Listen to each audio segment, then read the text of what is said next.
Assalamualaikum warahmatullahi wabarakatuh. Ya, untuk pertemuan pengganti pertemuan sebelumnya ya, yaitu tentang integral tak tentu.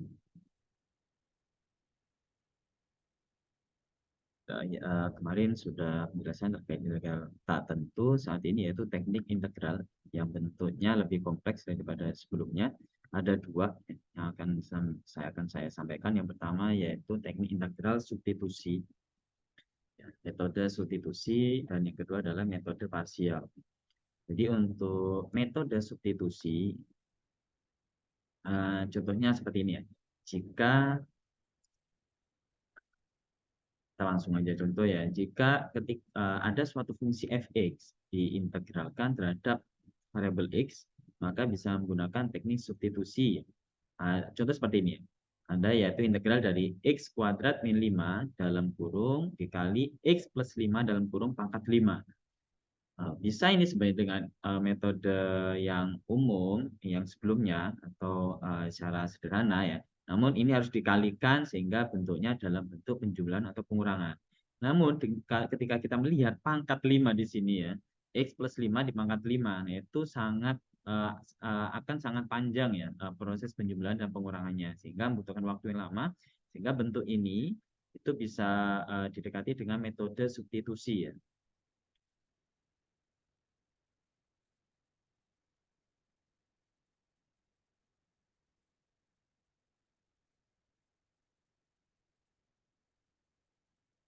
Jadi pertama ambil fungsi dalam pangkat yang kompleks ya, dengan pemisalan U.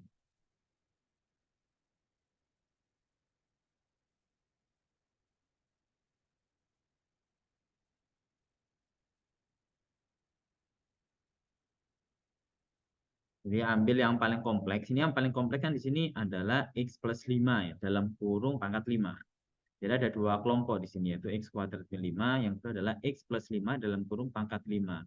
Kita ambil yang paling kompleks ya, kita misalkan ya, yaitu dengan variabel U, variabel baru, mana U adalah di dalam, biasanya dia itu kompleks atau enggak ketika dalam bentuk pangkat lebih dari 2. Kalau pangkat 2, kita masih bisa uraikan ya dalam bentuk penjumlahan atau pengurangan. Namun kalau lebih dari 2, 3, 4, 5, dan seterusnya, disarankan menggunakan substitusi ya.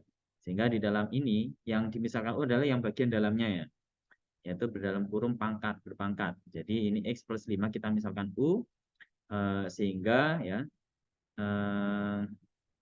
X itu plus 5-nya kita pindah ke kiri menjadi U min 5 atau X sama dengan U minus 5.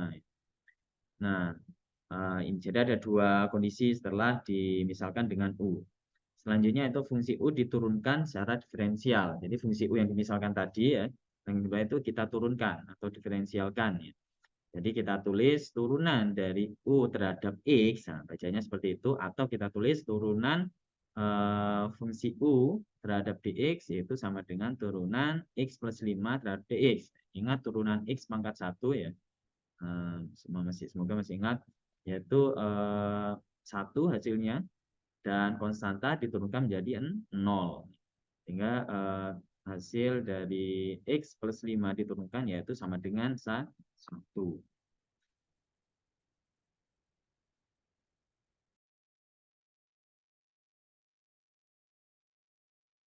Ya, baik.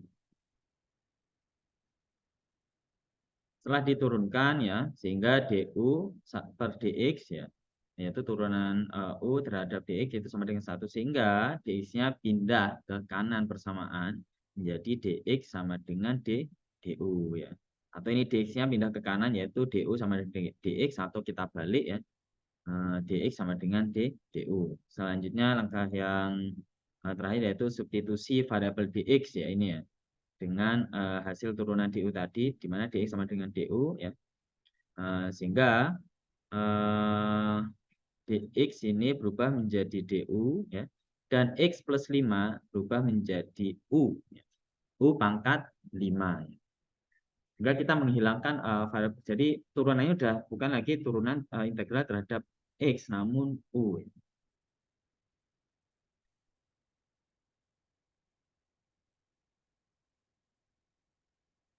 Ya, kalau kita tuliskan di sini,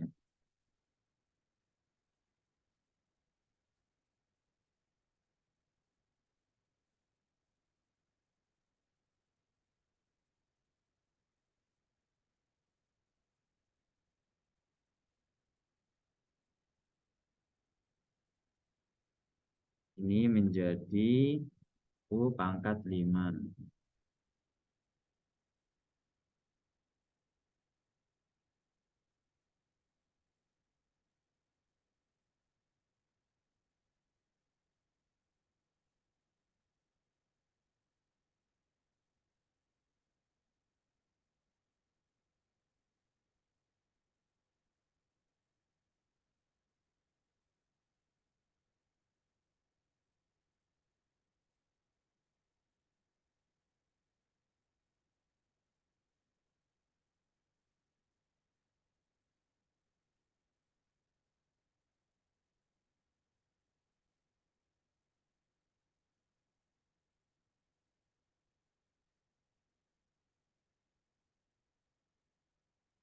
Oke.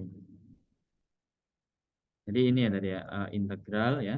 Yang di sini ada masih X kuadrat min berapa tadi? Itu min 5 ya.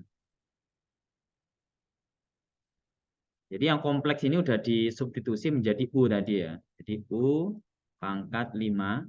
Jadi X plus 5 disubstitusi menjadi U. Terus yang kedua dx-nya diganti menjadi du, hasil substitusi yang step yang kedua. Nah, seperti ini. Ya, sehingga U pangkat 5 kita kalikan ya.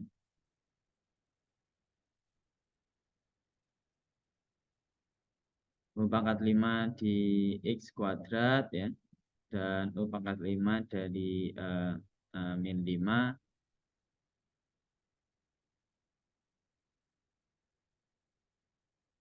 Jadi sebuah substitusi ya. Jadi ada dua persamaan tadi ya ini ya.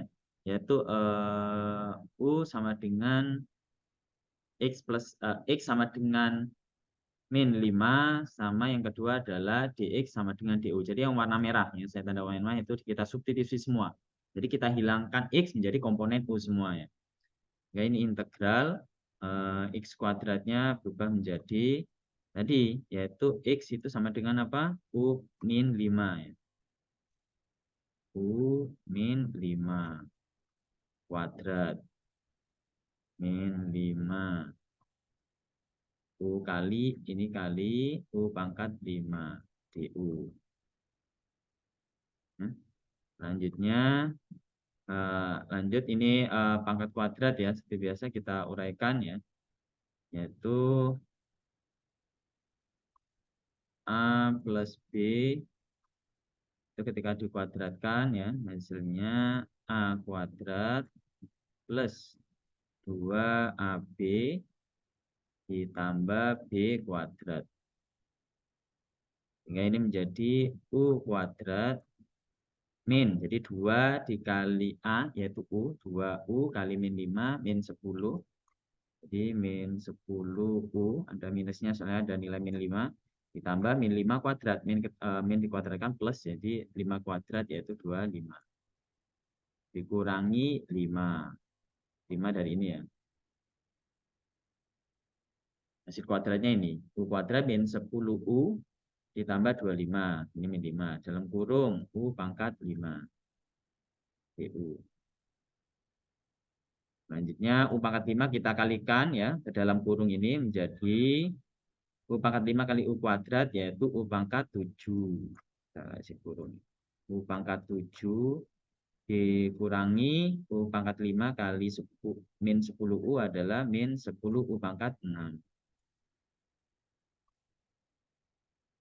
Ditambah 25 min 5 itu kan 20 ya. Jadi 20 kali U pangkat 5 adalah 20 U pangkat 5.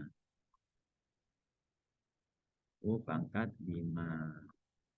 Udah, langsung kita turun integralkan seperti biasa ya. Cuma ini variabelnya U, bukan lagi X ya. Ataupun T waktu ya. Jadi ini U, karena ini udah pemisalan. Ini kan lebih sederhana. Oke, ini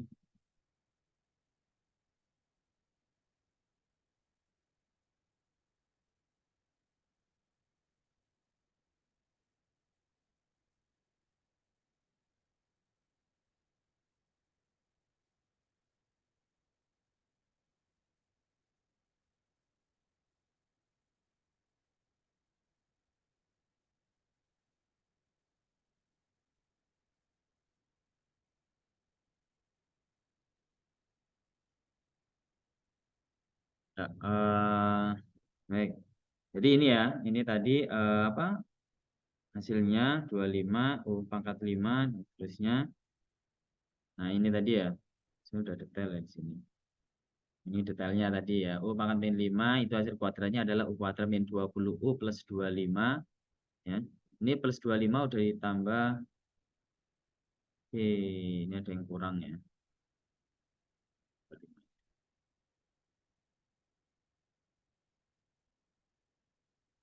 Ini kan tadi 5 kuadrat yaitu 25 min 5.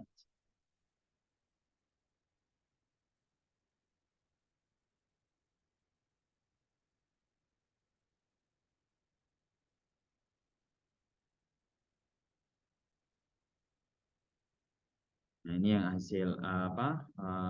Hasil dari kuadrat tadi ya. Min 5 sehingga ini pangkat 7 min 20 ini ketinggalan 20 ya.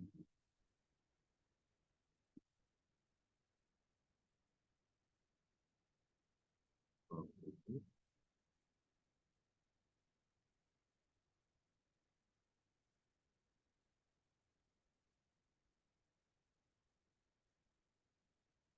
Hmm.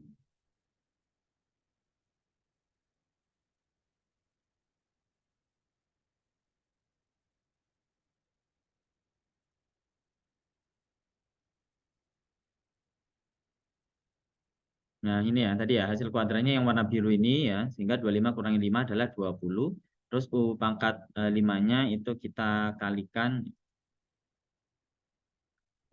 di sini, ini juga kalikan di sini, ini juga kalikan di sini. Temunya ini yaitu U pangkat 7 min 20 U pangkat 6 plus 20 U pangkat 5. Nah, udah, ini dalam bentuk penjumlahan atau pengurangan ya, lebih sederhana. Kita cari integral dengan rumus pada umumnya ya, ketemunya itu ini. Tidak perlu saya jelaskan ulang ya. Nah, selanjutnya kalau udah ketemu hasil dari integral ya, sudah kita peroleh, kita substitusi ulang ya. Kita balik ke variabel x. Tadi kan ini yaitu U sama dengan X plus 5. Sekarang X diganti, diganti dengan X plus 5. Ya. Jadi U disama dengan X plus 5. Kita substitusi di sini. Sehingga menjadi 1/8 kali X plus 5 dalam kurung pangkat 8 min 20 per 7 kali X plus 5 dalam pangkat 7 ditambah 20 per 6 dikali X plus 5 dalam kurung pangkat 6 plus K. Jadi, itu ya metode substitusi. Nanti pertemuan selanjutnya luring ya, kita akan latihan soal. Nah, sebenarnya ini trigonometri sudah ya, rumusnya kan sudah kemarin ya. Jadi untuk ini tambahan untuk yang trigonometri ini sifat-sifat, nah ini tolong bisa diwajib ditulis di cheat sheet ya. Jadi ini sifat-sifat dari fungsi trigonometri ya. Ketika bertemu nanti soal integral sin kuadrat A. A ini bisa aja, ini A ini fungsi sudut ya. Jadi A itu adalah fungsi sudut. Bisa aja X, bisa aja Pi, bisa aja 2Px dan seterusnya, atau Pt dan seterusnya ya. Jadi ini hubungannya seperti ini. Nah, teknik integral dalam fungsi trigonometri, jadi ketika ya ketemu variabel X dikali dengan fungsi trigonometri ya. Jadi ini juga sama dengan dari dua kelompok ini yang paling kompleks itu adalah fungsi sudut dalam trigonometri ya. Kalau ini bisa langsung ya. Jadi kita yang ambil yang paling kompleks. Nanti kan substitusi untuk bentuk pangkat lebih dari 2. Kalau ini adalah fungsi yang terdapat dalam fungsi sudut trigonometri. Jadi contohnya warna merah ini 2x sin x kuadrat plus 1. Fungsi sudutnya adalah x kuadrat plus 1. Kebetulan ini x ya, bukan t ya. Sehingga kita substitusi yang dalam kurung fungsi sudut U sama dengan x kuadrat plus 1 ya. Sehingga DU per DX turunan dari U ini atau turunan dari X kuadrat plus 1 adalah hasilnya 2X. Satunya 0. Jadi 2X plus 0 atau 2X. Sehingga DU sama dengan 2X kali DX. Atau kita balik DX, 2X-nya pindah ke kiri bersamaan menjadi 1/2X kali DU. Atau DX sama dengan 1/2X kali DU. Sehingga kita substitusi ya, dx-nya yang warna biru ini menjadi 1/2 x du dan X kuadrat plus 1 menjadi U. 2X-nya kita coret, ya hilang, menjadi sin U terhadap DU. Nah, lebih sederhana ya. Sehingga dengan integral sin DU, dengan rumus trigonometri yang ini ya, integral sin U DU ya sama aja. Ini X ya, bisa aja T, bisa aja U atau variabel lainnya. Sehingga integral sin U DU adalah min cos X. Atau di sini hasilnya itu min cos U ya, plus C atau plus K, konstanta. Nah, ini belum selesai ya U-nya ya. Kita substitusi balik. U-nya diganti menjadi fungsi X ya. Ini. Nah, ini yang pemisahan yang awal tadi. Ya. Jadi U kita ganti menjadi X kuadrat plus 1 ya. Sehingga hasil dari integral sin U DU adalah min cos U plus C atau plus K, yaitu menjadi min cos X kuadrat plus 1 yang warna merah ini, plus K. Ini saya kasih warna untuk memudahkan nih. Ini contoh 2 juga sama. Ini contoh 2, ini sebenarnya adalah hasil dari rumus ini ya, yang sudah dibahas yang nomor 4 dan nomor 5. Jadi ada sin AX, ada cos AX ketika X, variabel X atau T itu ada pengali selain angka 1 ya. Kalau 1 kan dia tersembunyi, angka 1 kan ini ya, yang bersama nomor 1 dan 2. Kalau ini lebih selain angka 1, bisa saja 2pi atau 100 dan seterusnya ya. Jadi, ini ya, yang A ini ya. Nah, ini juga sama ya, asal muasal rumus ini saya menjelaskan asal muasal rumus tadi ya. Yaitu AX kita ganti menjadi U, yaitu U sama dengan AX, sehingga kita cari turunan U, yaitu turunan dari konstanta kali X pangkat 1 adalah konstanta hasilnya. Yaitu hasilnya DU per DX adalah A, sehingga DX kita balik ya menjadi di kanan bersamaan. Jadi DU sama dengan A kali DX, atau dibalik DX sama dengan 1/4 A kali DU ya. Setelah itu kita substitusi DX-nya ya, dan U-nya kita substitusi AX-nya menjadi U warna merah ini, dan DX-nya menjadi D 1/4 A kali DU. 1/4 A-nya pindah ke sebelum trigonometri, karena 1/4 A ini adalah nilai ya, suatu konstanta ya. Nggak boleh terletak di dekat persamaan sudut. Jadi 1/4 A-nya awalnya di sini 1/4 A DU, 1/4 A-nya pindah ke depan ya. Sehingga integral 1/4 A sin U DU. 1/4 A-nya tetap berdasarkan sifat dari karakteristik integral ya. Nah, sehingga integral dari sin U adalah min cos U. Nah, U-nya kita ganti menjadi AX ya. Sehingga hasilnya itu ya ini. Ya rumus ini ya, rumus integral ini ya. Nah, yaitu integral sin AX menjadi min 1/4 A. Jadi A itu adalah konstanta pengali X di fungsi sudut atau fungsi T dan seterusnya ya, dikali dengan cos AX. Ini contoh yang lain, kalau misal ada 2 trigonometri, salah satunya pangkat. Nah, ini pertanyaan salah satu ada mahasiswa ya, yang tanya, Pak, kalau pangkatnya bukan pangkat 1, cosnya atau sinnya, ketika pangkatnya lebih dari 2 atau 2, ya dengan metode substitusi. Jadi kita ambil yang kompleks adalah yang berpangkat pastinya. Jadi ya yang berpangkat adalah cos X. Loh, Pak, pangkatnya nggak diikutkan ya. Kita ya nggak bisa ya. Yang diambil itu bukan pangkatnya. Yang dipisahkan U yaitu yang di dalam pangkat itu sendiri, yaitu cos X menjadi U. Kita hasil turunan U adalah min sin X ya. Sehingga hubungan antara DU dan DX diperoleh seperti ini, yaitu min sin X kali DX sama dengan DU. Jadi DX-nya pindah ke kanan persamaan, jadi min sin X kali DX, atau dibalik seperti ini ya, min sin X DX itu sama dengan DU. Sehingga DX sama dengan min 1/4 sin X kali DU. Ya. Intinya kita mencari DX itu sama dengan berapa kali DU sih gitu ya. Agar kita bisa substitusi di sini. Jadi kita substitusi DX-nya menjadi cos X-nya menjadi U, jadi U pangkat 3 ya. Sedangkan DX adalah min 1/4 sin X DX. Mesti ada ini, pasti ada ininya ya, baginya. Nanti dicoret ya. Sin X dikali 1/4 sin X, ketemunya min 1 ya, atau min U pangkat 3. Udah, kita cari integralnya, yaitu min 1/4 kali U pangkat 4 plus C atau plus K. U-nya kita substitusi ulang, yaitu min 1/4 kali cos X cos pangkat 4 X ya. Jadi cos pangkat 4 dari fungsi X ya, sudut fungsi X plus C. Oke, ini contoh yang tadi ya, yang diperoleh rumus 4 dan 65. Baik, itu ya untuk pembahasan substitusi. Nanti ujian lebih sederhana daripada ini ya. Oke, selanjutnya, baik. Jadi mungkin itu ya untuk metode substitusi. Untuk selanjutnya akan saya jelaskan terkait metode parsial. Baik, mungkin itu dulu untuk substitusi. Akan kita bahas di pertemuan selanjutnya dengan latihan soal. Terima kasih. Wassalamualaikum warahmatullahi wabarakatuh.